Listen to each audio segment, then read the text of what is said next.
नमस्कार दोस्तों, आप सब कैसे हैं? आशा करते हैं कि आप सब बहुत अच्छे और स्वस्थ होंगे।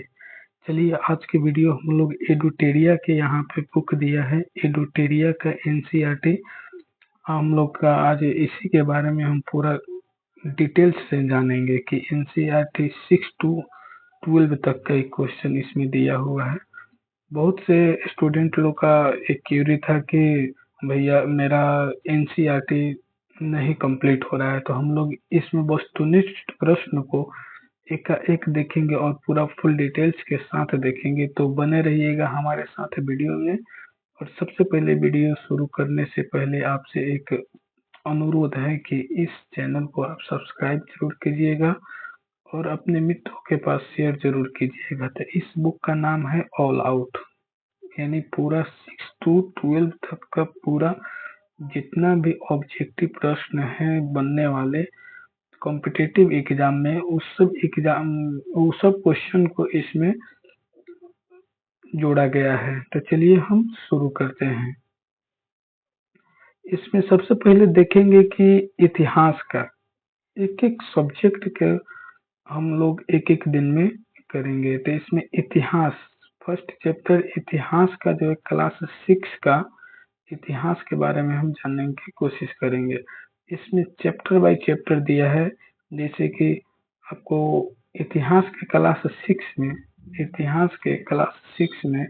यहाँ पे चैप्टर 1 में क्या था? चैप्टर 1 में प्रारंभिक कथन कब, कहाँ और कैसे। चैप्टर 2 में था आकेट काल। चैप्टर 3 में था आरंभिक नगर। चैप्टर 4 में है क्या बताती है। उसके बाद में चैप्टर 5 में है यहाँ पे राज्य, राजा और एक प्राचीन गणराज्य। चैप्टर 6 में जो है नए प्रश्न एवं नए विचार। ए टू जेड हम लोग यहाँ पे टोटल कितने चैप्टर हैं? 10 चैप्टर है। यानी क्लास एनसीईआरटी के क्लास 6 में 10 चैप्टर के ऑब्जेक्टिव इस वीडियो में आपको पूरा मिलेगा। तो चलिए हम शुरू करते हैं। सुलेमान पहाड़ी, सुलेमान और तीर्थदार पहाड़ी कहाँ स्थित है? सुलेमान और तीर्थदार पहाड़ी कहाँ स्थित है? तो हम लोग का आंसर होगा पाकिस्तान में स्थित है। कहाँ पे स्थित है सुलेमान और तीर्थदार पहाड़ी?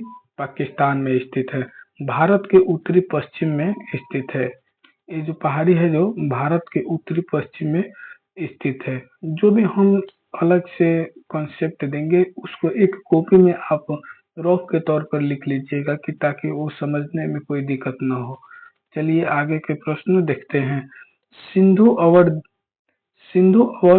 हिदोस अथवा इंडोस सर्वप्रथम किसने कहा था? सिंधु को हिदोस अथवा इंडोस सर्वप्रथम किसने कहा था? तो इसमें हमारा ईरानी तथा यूनानी ने कहा था। सिंधु को हिदोस तथा इंडोस ईरानी तथा यूनानी ने कहा था। आगे चैप्टर देखेंगे।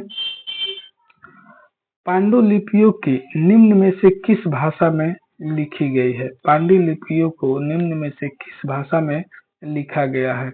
पांडुलिपि किस भाषा में लिखा गया है? इनमें से सभी में लिखा गया है, क्योंकि यहाँ पे आपको देखेंगे कि संस्कृत में भी लिखा गया है, तमिल में भी लिखा गया है, प्राकृत में भी लिखा गया है। यानी हम लोग का आंसर होगा इनमें से सभी। क्वेश्चन नंबर 4 देखेंगे।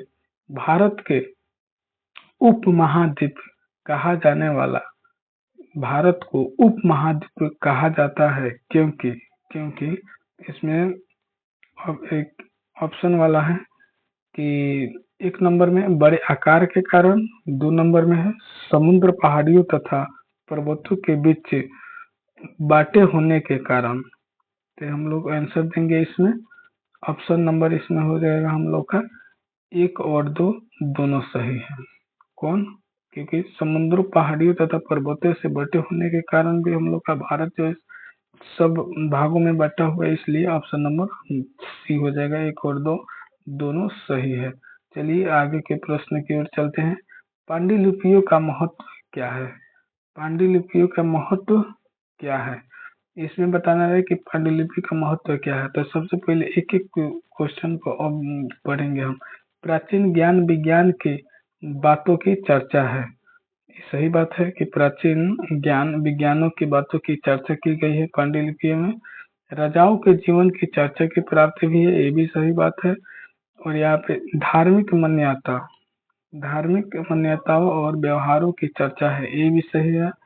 स्तंभ लेखों की अध्ययन, ये भी सही है। यानी हम लोग का 1, 2, 3 और 4 किसमें है? 1, 2, 3 और 4 option number D, option number D होगा। क्वेश्चन नंबर अब 6 की तरफ बढ़ते हैं। तो आइए 6 नंबर में क्या कह रहा है? बुर्ज होम में आवास के संबंध में निम्नलिखित में कथनों पर विचार करें। बुर्ज होम के आवास में कथन पर इसमें विचार करना है। तो 6 का हम लोग देखेंगे। बुर्ज होम में लोग गड्ढे के नीचे घर बनाते थे, सही बात है। बुर्ज होम में लोग जो है तो गड्ढे के नीचे जो घर बनाते थे। 2 नंबर में क्या है कि पुरातात्विक को झोपड़ियों के अंदर तथा बाहर दोनों ही स्थान पर आग जलाने की जगह मिलती है, ये भी बात सही है। यानी अंदर भी बुर्ज होम के में अंदर जो गड्ढे बने होते हैं उसमें भी आग जलने की जगह मिली रहती है। तो हम लोग का 1 और 2 दोनों सही है, तो ऑप्शन नंबर सी यानी 6 के सी हो जाएगा। 7 नंबर क्वेश्चन देखेंगे। 7 नंबर में संभावित रूप से सबसे पहले मनुष्य द्वारा कहाँ गेहूं और जौ उगाना और भेड़ बकरी पालन का प्रारंभ किया गया था? यानी मनुष्य द्वारा कहाँ गेहूं और जौ उगाना और भेड़ बकरियों के पालन प्रारंभ किया गया था? कहाँ किया गया था? ऑप्शन नंबर सी, मेहरगढ़ में। कहाँ किया गया था? मेहरगढ़ में। यानी मेहरगढ़ में आपको गेहूं और जौ दोनों यहीं पे खोजा गया था। और यहाँ पे बकरी भेड़ पालन भी मेहरगढ़ में ही खोजा गया था, पालन प्रारंभ किया गया था। आगे प्रश्न देखेंगे, प्रश्न संख्या 8 पर देखेंगे। प्रश्न संख्या 8 का कह रहा है कि 12,000 साल पहले घास के वाले मैदान क्यों बनने लगे? यानी 12,000 साल पहले घास वाले मैदान क्यों बनने लगे? तो इसमें ऑप्शन रहता है कि क्यों बनने लगे। तो ऑप्शन इसमें हो जाएगा आपको जलवायु परिवर्तन के कारण। किसके कारण होता है? जलवायु परिवर्तन के कारण। क्वेश्चन नंबर 9 देखेंगे। नवपाषाण काल के औजारों के संबंध में निम्नलिखित कथनों पर विचार कीजिए। नवपाषाण काल के औजार पॉलिश किए जाते थे। नवपाषाण काल में पॉलिश किए जाते थे, एकदम सही बात है कि नवपाषाण काल में पॉलिश किए जाते थे।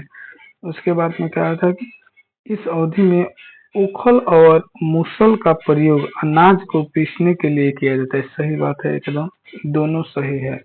ऑप्शन नंबर सी यानी 9 नंबर के सी आंसर होगा। 10 नंबर के देखेंगे आगे। प्रारंभिक मानव आखेट खाद्य संग्रह के रूप में एक जगह से दूसरे जगह क्यों घूमते थे? यानी आखेट संग्रह, खाद्य संग्रहक जो है वह एक जगह से दूसरे जगह क्यों घूमते थे?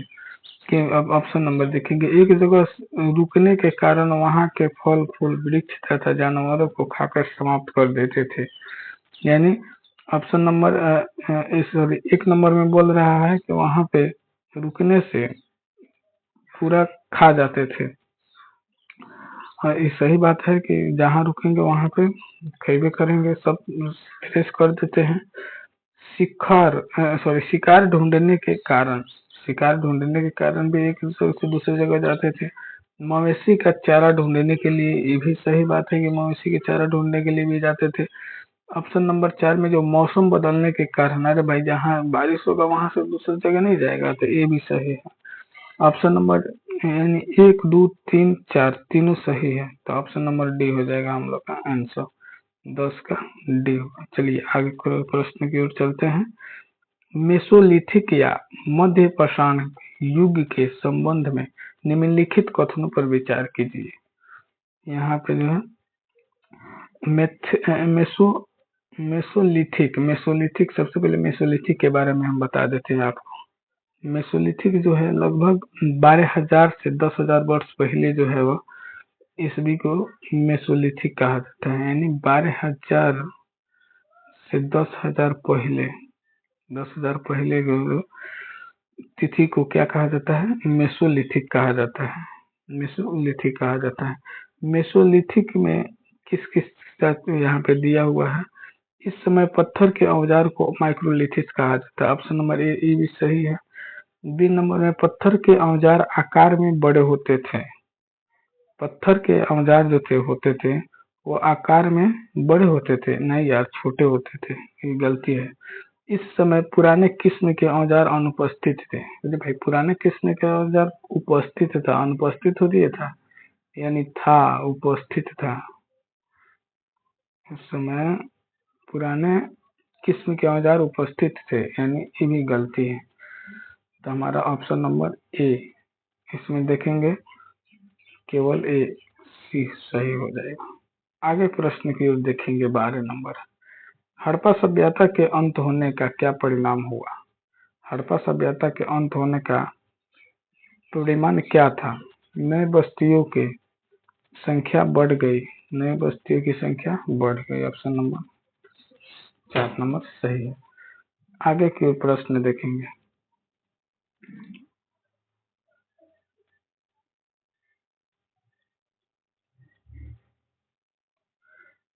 हड़प्पा सभ्यता के संबंध में सही मिलान करें। हड़प्पाई सभ्यता के संबंध में सही मिलान करना है इसमें। तो सबसे पहले देखेंगे कि कौन कहाँ का है। आपको तांबा कहाँ पाया जाता है, राजस्थान। तांबा कहाँ पाया जाता है, राजस्थान। एक एक को हम देखेंगे। तांबा कहाँ पाया जाता है, राजस्थान। उसके बाद में टीन, टीन कहाँ पाया जाता है, कर्नाटका में पाया जाता है। टीन कर्नाटका में पाए जाते हैं। और सोना जो है वो अफगानिस्तान में पाया जाता है। और सोना का आयात स्थान जो है वो अफगानिस्तान में पाया जाता है। तो ऑप्शन नंबर हम लोग का सी इज करेक्ट आंसर। 14 नंबर देखेंगे। हड़प्पाई सभ्यता के अंत के संबंध में इतिहासकारों ने क्या क्या अटकलें लगाई। हड़प्पाई सभ्यता के संबंध में इतिहासकार ने क्या क्या चीज अटकलें लगाई थी, इसमें हम देखेंगे।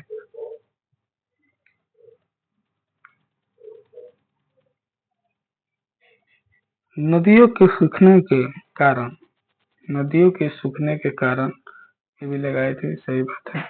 जंगलों के विनाश होने के कारण ये भी लगाए थे। चारागाह मैदान समाप्त होने के कारण ये भी लगाए थे। और बाढ़ के कारण, बाढ़ के कारण ये भी सही था, ये भी लगाए थे। यहाँ पे लगता है सब होगा। शासकों के नियंत्रण एवं समाप्त होने के कारण ये भी था। ऑप्शन नंबर 1 2 3 4 5 किसमें है, 4 number D. Option number D is the correct answer. फिर आगे प्रश्न की ओर देखेंगे। हड़प्पा कहाँ अवस्थित है। हड़प्पा जो है वो कहाँ अवस्थित है।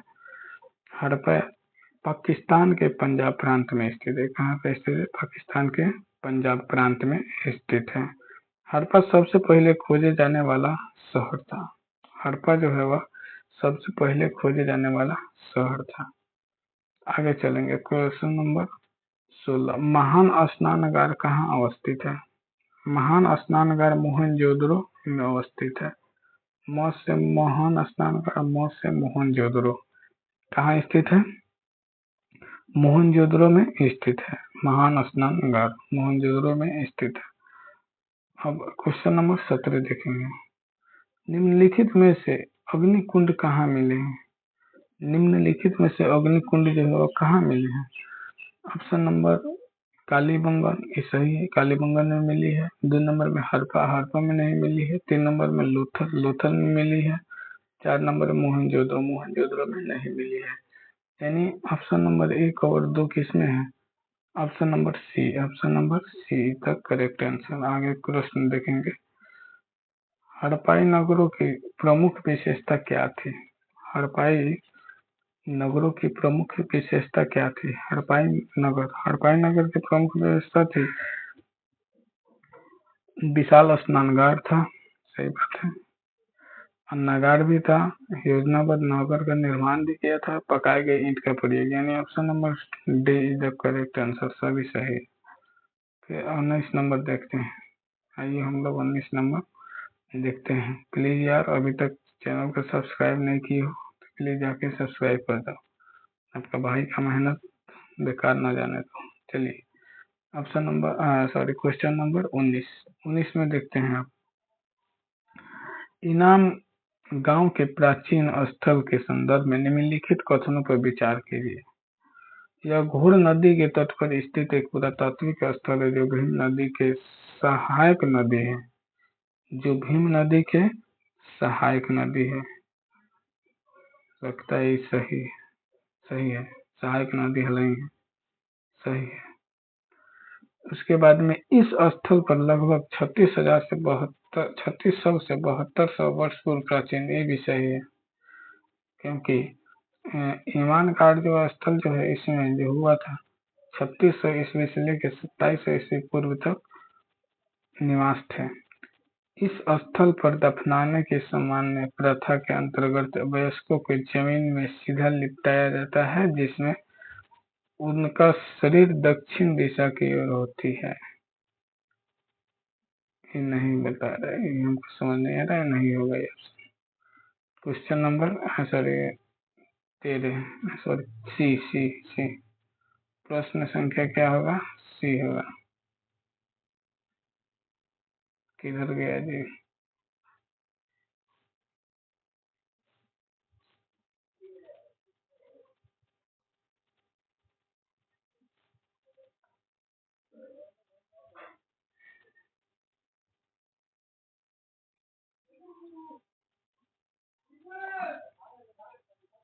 बीस नंबर में ऋग वैदिक काल में दासों के साथ कैसा व्यवहार किया जाता था?